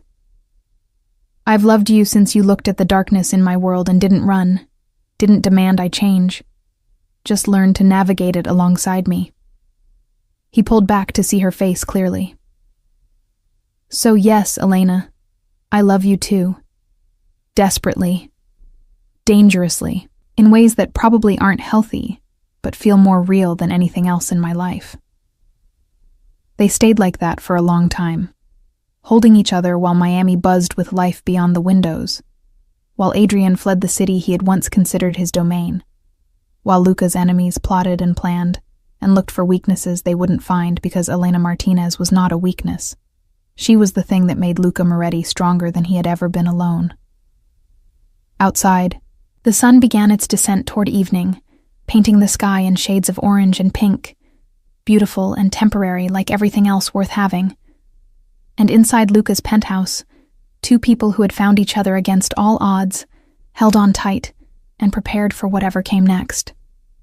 Because in their world, happy endings weren't guaranteed. They were fought for, protected with violence and devotion in equal measure, earned through surviving every attempt to tear them apart. And Elena and Luca were just getting started. The weeks following the gala fell into a rhythm both exhilarating and exhausting, as Elena navigated her new role as both Luca's professional right hand and his publicly acknowledged partner. The transition wasn't seamless. Some of his associates struggled to accept her authority, testing boundaries until Luca made it painfully clear that disrespecting Elena was equivalent to disrespecting him. One particularly obtuse lieutenant learned this lesson after making a crude comment about her position, and while Elena never learned the specifics of his punishment, the man apologized with genuine terror the next time he saw her and never made that mistake again. She moved into the penthouse after 2 weeks, accepting that her apartment's security upgrades still couldn't match the fortress Luca had built for himself. Besides, she admitted privately, she slept better wrapped in his arms, the steady rhythm of his breathing beside her, the only thing that quieted the occasional nightmares about Adrian or detectives, or the shadowy enemies who existed at the periphery of Luca's world. Her belongings integrated seamlessly into his space, her books joining his on the shelves, her clothes claiming half his enormous closet, her presence transforming the penthouse from a bachelor's domain into something that felt like home. The legal scrutiny Elena had feared materialized more slowly than expected, but Detective Morrison remained persistently interested in her relationship with Luca. She attended 3 interviews with Luca's attorney present, answering questions with careful honesty about her legitimate work, while revealing nothing about the shadows where real power moved. Morrison was smart enough to know she was holding back, and frustrated by his inability to crack her composure. But without concrete evidence of wrongdoing, he could do nothing but watch and wait for mistakes they were careful not to make. Adrian, as promised, had left Miami. Elena heard through mutual acquaintances that he had taken a position with his father's company's New York office, that Vanessa had filed for divorce citing irreconcilable differences, that his social circle had largely abandoned him after his spectacular public humiliation. She felt no triumph at his downfall, discovering that the vindication she had imagined tasted more like indifference. He had been significant once, had shaped years of her life through his casual cruelty. But now he was simply irrelevant, a footnote in the story of how she had become the woman who stood at Luca Moretti's side without flinching. But Adrian's absence didn't eliminate threats, it simply made room for new ones. 6 weeks after the gala, Elena was working late in Luca's home office, reviewing quarterly reports for one of his legitimate shipping companies, when Luca burst through the door with an urgency that immediately sent her adrenaline spiking. "We need to go," he said without preamble, already pulling her to her feet. "Now, there's been a development." "What kind of development?" Elena asked, abandoning her computer and grabbing her phone. "The kind where a rival decided that since they can't hurt me directly, they'll go after what I value most." His jaw was tight with controlled fury as he guided her toward the private elevator that led to the penthouse's secured garage.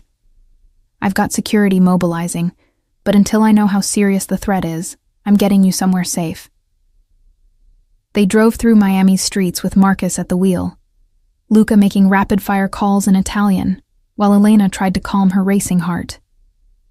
The something safe turned out to be a heavily guarded estate in Coral Gables, one of several properties Luca maintained for exactly these contingencies. The house was beautiful in that impersonal way of places designed for function rather than living, all clean lines and security features disguised as architectural elements. "How long do I need to stay here?" Elena asked once they were inside, watching through bulletproof windows as armed men positioned themselves around the perimeter. "Until I've dealt with the threat," Luca said, his attention divided between his phone and her face. "A day, maybe 2. Lorenzo Salvatore has decided to make a play for my territory, and he's stupid enough to think threatening you will make me weak." His expression was cold fury, the civilized veneer completely stripped away to reveal the dangerous man beneath. "He's about to learn exactly how wrong that assumption is." "Let me stay with you," Elena said impulsively. "I'm safer at your side than hidden away like some fragile thing that needs protecting." "No." The word was absolute, non-negotiable. "This is the part where you trust me to handle things, Elena, where you let me do what I do best without worrying that a stray bullet might catch you.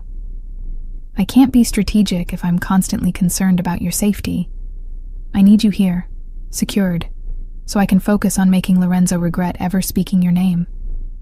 Elena wanted to argue, to insist on her right to stand beside him in all aspects of his life. But she saw the genuine fear beneath his anger, recognized that her safety was the one thing that could distract him enough to make mistakes. "Promise me you'll come back," she said instead, gripping his shirt with desperate fingers. "Promise me this Lorenzo person doesn't get lucky." "He won't." Luca kissed her with bruising intensity, pouring everything he couldn't say into the contact. I love you too much to die now, when we've barely started building this life together. I'll come back, Elena. I always come back. He left her there with 4 guards, encrypted phones, and instructions to trust no one except Marcus if something went wrong. The next 36 hours were the longest of Elena's life, stretched by uncertainty and the kind of helpless worry that came with loving someone who lived violently. She tried to work, to read, to sleep, but nothing could quiet her mind's conjuring of worst-case scenarios. When Luca finally returned, he looked exhausted, and there was blood on his shirt. Not his, he assured her immediately, but he was whole and safe, and that was all that mattered. She threw herself into his arms with relief, so profound it made her knees weak, and he held her like she was the only thing keeping him upright. "It's done," he said simply. "Lorenzo is no longer a concern, and I've made it clear to everyone else that you are completely off limits. No games, no threats, no attempts to use you as leverage. Anyone who tries will face consequences that make what happened to Lorenzo seem merciful." Elena didn't ask for details, didn't need to know the specifics of how Luca had neutralized this threat. She simply held him, feeling the tension slowly drain from his body as the adrenaline faded and exhaustion took its place. They stayed in the safe house one more night, needing the privacy and security to reconnect without the pressure of their normal lives. In the morning, tangled in expensive sheets with Miami's sunrise painting everything golden, Luca traced the curve of Elena's hip with gentle fingers and said, "Marry me." Elena went very still. "What?" "Marry me," Luca repeated, propping himself up on one elbow to see her face clearly. "Not someday, not eventually when things are less complicated. Now, soon, as quickly as we can arrange it. Because the last 2 days taught me something I should have already known. Life is uncertain in my world, Elena. Threats emerge without warning, and I could die tomorrow despite all my precautions. And if I die, I want to die knowing I made you mine in every way possible. I want my name attached to yours, want the legal protections that marriage provides, want everyone to know you're not just my partner but my wife." He cupped her face, his dark eyes intense with sincerity. "I want to build something permanent with you in a world where nothing is promised. Say yes, Elena. Take the risk with me." Elena's eyes filled with tears she didn't try to hide. A year ago, even 6 months ago, she would have said the proposal was too fast, too dangerous, too much too soon. But that was before she had loved Luca, before she understood that sometimes the right choice was the reckless one, that playing it safe meant missing out on the best things life offered. "Yes," she said, watching his expression transform from tense anticipation to profound relief. "Yes, I'll marry you. I'll take every risk with you, Luca. Today, tomorrow, for however long we get." They married 3 weeks later in a small ceremony at the Coral Gables estate, surrounded by the people who mattered most, Marcus and a handful of Luca's trusted associates, Elena's mother who cried through the entire ceremony despite her ongoing concerns about her daughter's choices, and a judge who owed Luca enough favors not to ask questions about the expedited timeline. Elena wore a simple cream dress that cost more than her first car, and Luca wore a perfectly tailored suit with his grandfather's cufflinks. And when they said their vows, every word felt like both promise and prayer. The reception was intimate and beautiful. Dinner and dancing under string lights, while Miami's elite speculated from a distance about the wedding they hadn't been invited to. Elena danced with her new husband and felt something settle in her chest, not the ending of her story, but perhaps the conclusion of one chapter and the beginning of another. "No regrets?" Luca murmured against her ear as they swayed to music that filtered through the evening air. "Only that I didn't find you sooner," Elena answered honestly. "That I wasted time with men who didn't deserve me when you were waiting somewhere in my future. But you found me eventually," Luca said, spinning her gently before pulling her close again. And you've made me better, Elena. Softer in ways that don't diminish my strength. More human. Before you, I was just the machine everyone believed me to be. Efficient, calculating, dangerous. But you remind me that there's more to existence than power and control. You remind me what I'm actually fighting to protect. Months passed in a blur of contentment, cut with the occasional crisis, as Elena fully integrated into both Luca's world and the life they were building together. She learned to read the subtle signs of when he was dealing with something violent, learned to be present and supportive without asking questions that would burden him with details she didn't need. She learned which associates could be trusted and which ones were only allies of convenience, learned to navigate the complex politics of an empire built in shadows.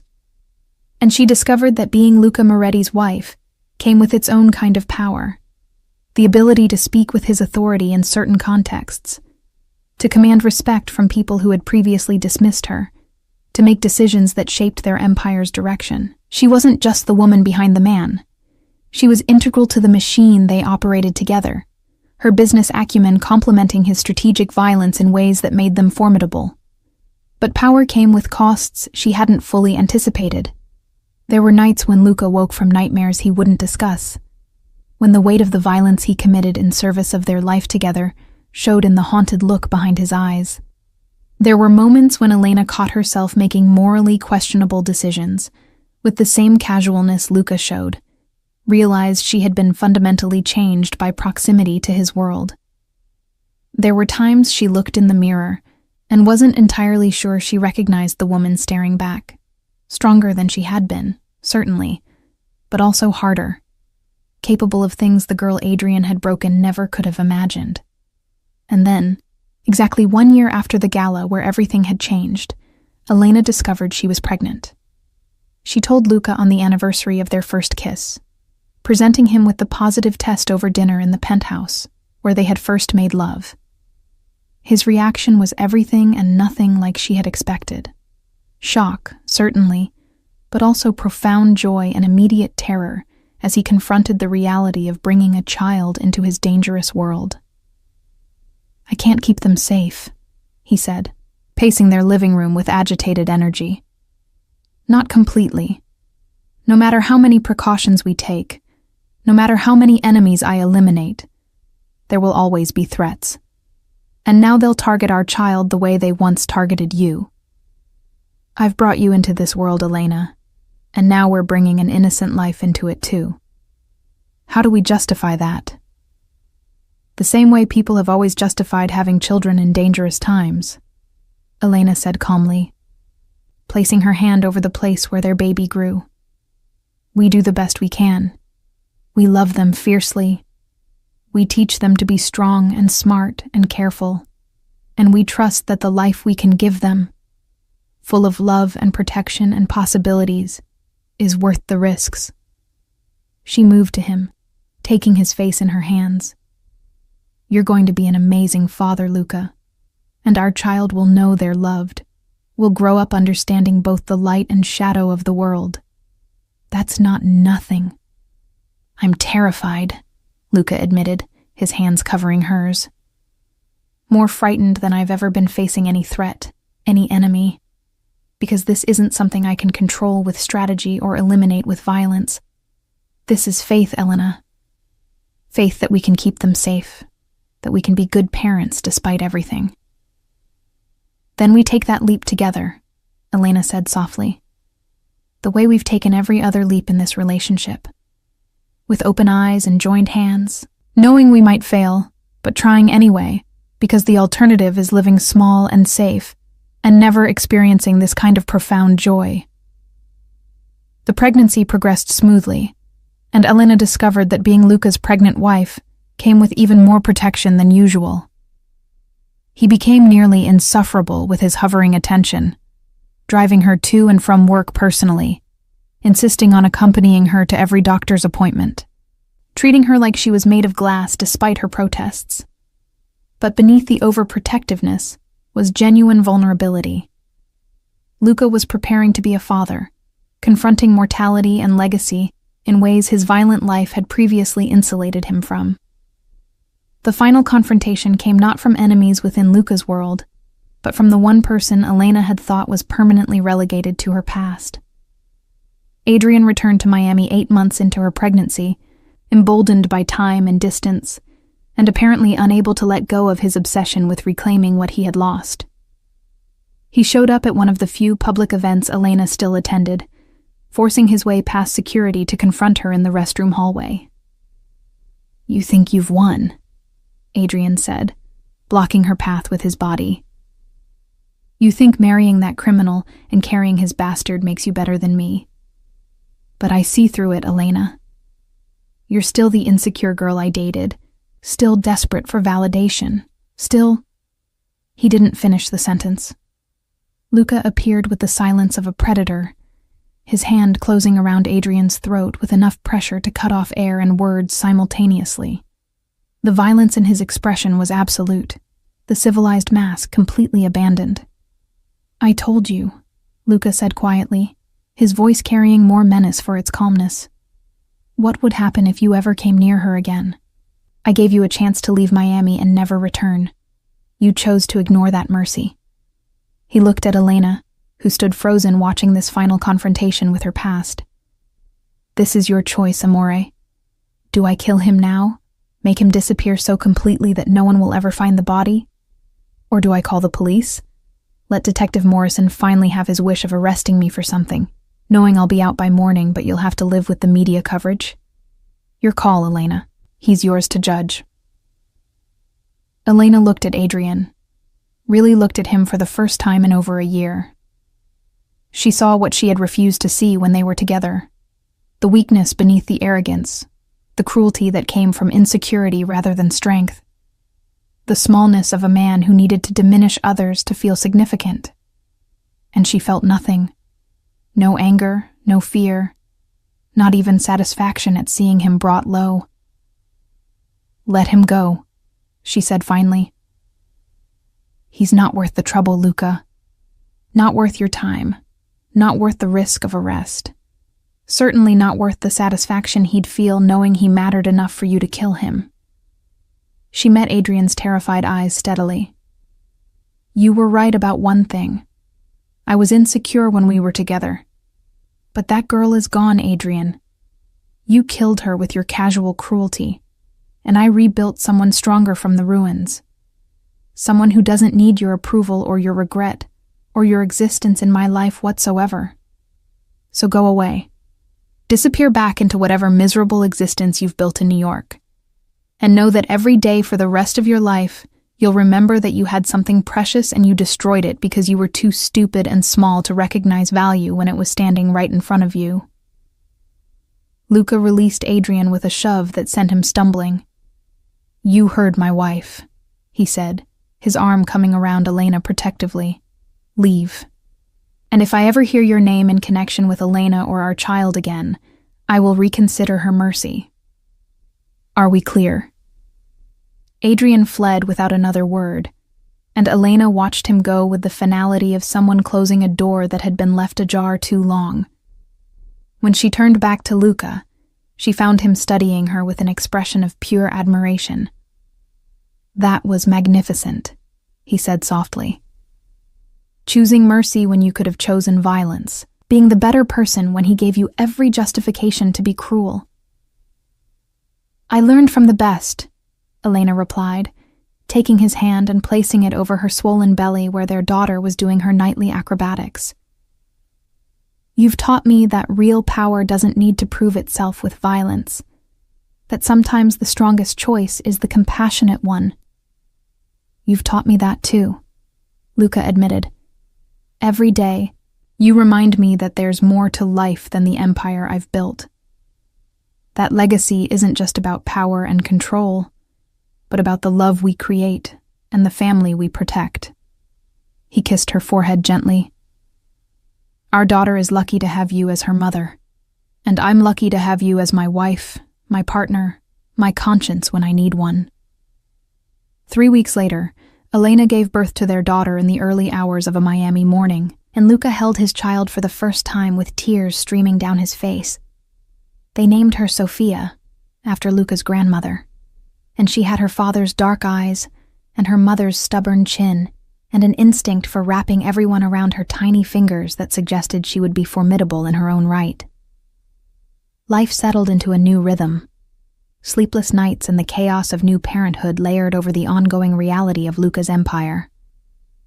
But watching him with their daughter, seeing the legendary Luca Moretti reduced to helpless adoration by a 7-pound infant, Elena understood that they had created something more powerful than any empire built on violence. They had created family, redemption, proof that people could change without erasing who they fundamentally were. On Sophia's first birthday, Elena stood on the penthouse balcony, watching Miami's sunset paint the sky in impossible colors, reflecting on the journey that had brought her here. 2 years since the gala, since Luca had claimed her publicly and whispered words that changed everything. 2 years since she had chosen danger over safety, passion over convenience, the man who saw her worth over the man who had taught her to doubt it. Luca joined her on the balcony. Sophia balanced on his hip, already fighting sleep despite the late hour. "What are you thinking about?" he asked, settling beside her. "Endings and beginnings," Elena said honestly. "How the worst night of my life, running into Adrian, became the catalyst for the best decision I ever made. How choosing you was the most dangerous and most rewarding risk I've ever taken."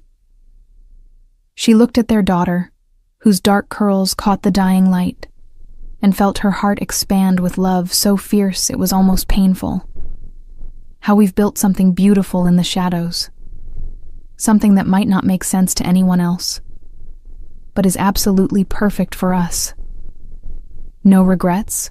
Luca asked, echoing his question from their wedding day. "None," Elena answered, and meant it completely.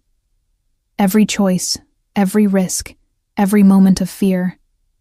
It was all worth it to get here, to have this life with you. Below them, Miami glittered with its usual electric energy, full of people pursuing their own versions of happiness and power. Somewhere in that sprawling city, Adrian Blackwood was living his diminished life, probably still bitter about the woman who got away. Somewhere, Detective Morrison was still building his case, still hoping to find evidence that would stick. But up here, above it all, the Moretti family stood together watching the sunset. A man who had built an empire on violence but learned gentleness from love. A woman who had been broken but rebuilt herself stronger than before.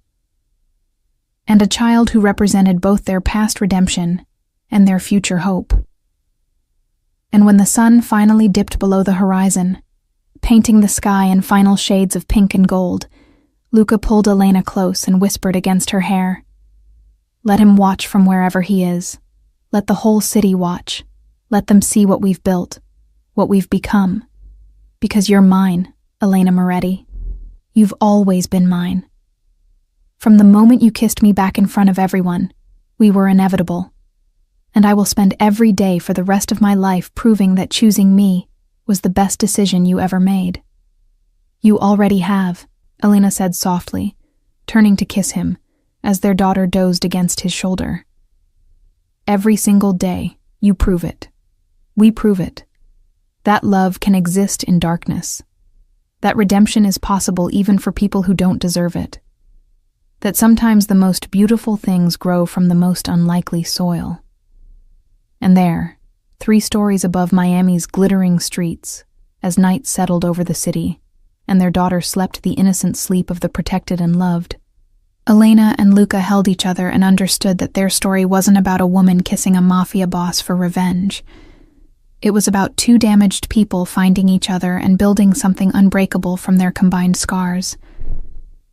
It was about choosing love even when it came wrapped in danger, about standing beside someone through darkness and light, about understanding that real power wasn't domination, but the courage to be vulnerable with the right person. Adrian could watch from whatever distant city he inhabited now. The rest of Miami could speculate about the notorious Luca Moretti and his unlikely wife. But none of it mattered, because Elena had found what she had been seeking without even knowing she was searching. Not just love, but partnership. Not just security, but strength. Not just a man who wanted her, but a man who helped her become the best version of herself. And that, she thought as Luca carried their sleeping daughter inside, and then returned to pull Elena into his arms for one more kiss beneath Miami's emerging stars, was worth every risk she had taken, every moment of fear she had endured, every choice that had led her to this moment, this man, this life. She had kissed a Mafia boss in front of her ex-boyfriend. He had whispered for him to watch what he had lost, and in doing so, they had both won everything that mattered. The city sparkled below them, indifferent and eternal, and above it, the Morettis stood together, proof that even in a world built on violence and shadows, love could flourish, redemption could occur, and sometimes the most dangerous choice was actually the safest one to make, because being safe meant living small, and Elena Martinez Moretti had learned, through fire and choice and the love of a dangerous man, that she was built for so much more than small. She was built for this, for empire and family, for standing beside someone who ruled the shadows while teaching her daughter to walk in light, for being both soft and strong, vulnerable and fierce, the woman who had been broken and the woman who emerged unbreakable from those fractures. And as Miami's night settled around them and Luca held her like she was the only thing keeping him tethered to humanity, Elena smiled and thought, "Let them watch. Let them all watch what I found when I stopped playing it safe and started choosing joy over security, passion over convenience, love over fear. Let them watch, and let them wonder how someone like her ended up with someone like him. Only they would ever know the truth, that she hadn't ended up with him at all. They had found each other, claimed each other, chosen each other again and again through every challenge and threat and moment of doubt. And they would keep choosing each other, every day, for however long their dangerous, beautiful life allowed. That was their story. That was their truth. That was their forever, hard-won and fiercely protected and absolutely, perfectly theirs.